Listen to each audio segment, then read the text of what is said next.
name is Thomas Lovehart, and I'm running for Utah House District 71 as a progressive independent against the Republican incumbent Rex Ship. And I want to take a few minutes to talk about data centers. Data centers are coming to the Southwest in force. Utah is one of the driest states in the country, yet we're being asked to absorb a massive wave of AI and cloud data centers that use massive amounts of energy and use massive amounts of water. Huge projects in Millard County are already underway, and I just learned that Cedar City is getting its very own $30 billion data center in the next decade. We've seen what happens when states rush these projects without guardrails. In cities across Texas, New Mexico, and Arizona, residents have seen their utility bills shoot through the roof as they've been forced to absorb the public infrastructure investments that serve big tech. Rather than confront this, our legislature is eagerly courting these huge projects by offering them lucrative tax incentives for the promise of investment and jobs that seems to disappear as soon as a project is over. In Cedar City, the Project Antelope Data Center is promising to add $280 million to our tax base in Iron County. Obviously, this has some people excited, but these taxes completely flatline in 2035, meaning the project will stop paying property taxes in 2035. The landowners where this data center is being proposed is owned by Blind Mice LLC, which was just created in September of 2025.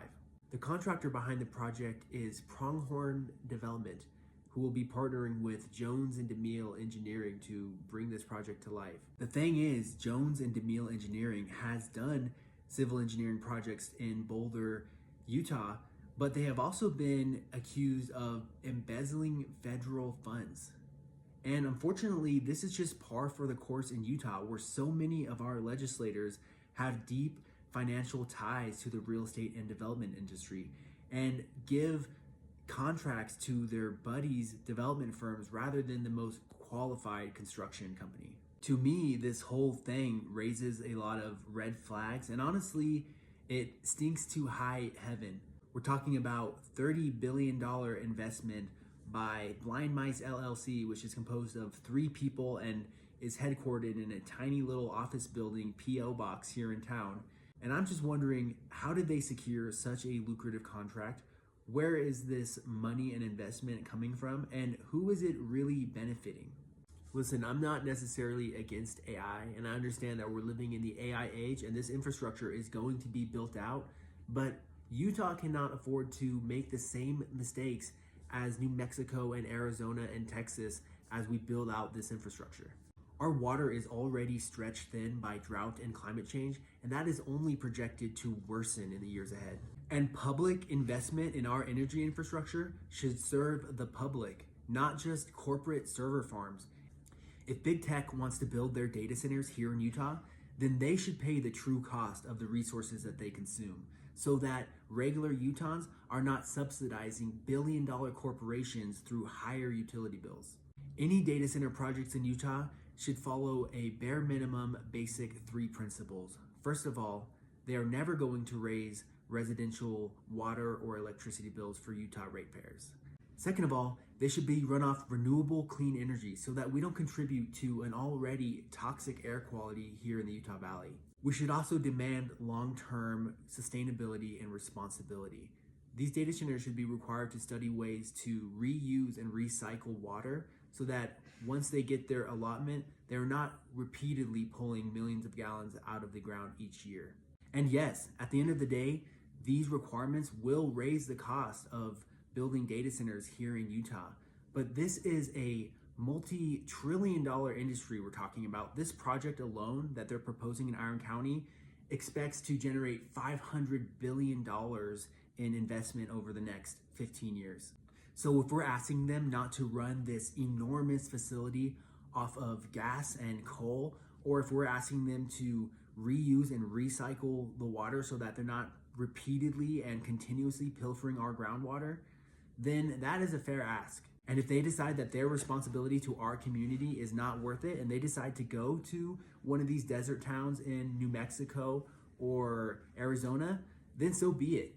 Having a 100,000 square foot server farm in Cedar City doesn't create jobs, and it doesn't create long-term wealth for our community if we're promising them now that they're not going to pay any property taxes after 2035.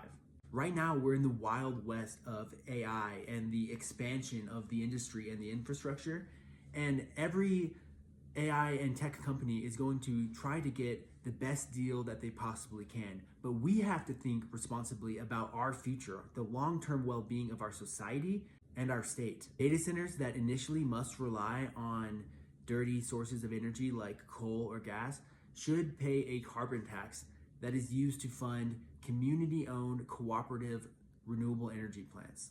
This ensures that as we add all this energy capacity to the grid, we are at least beginning the transition towards making a majority makeup of that renewable sources. And community-owned cooperative projects ensure that ratepayers are not getting nickel and dime, but they're paying the true lowest cost of these energy expansions. If AI and data centers are to be a part of Utah's future, then it must benefit regular Utahns, not just these multi-billion-dollar corporations. Economic growth should never come at the expense of our water, our environment, or working Utah families.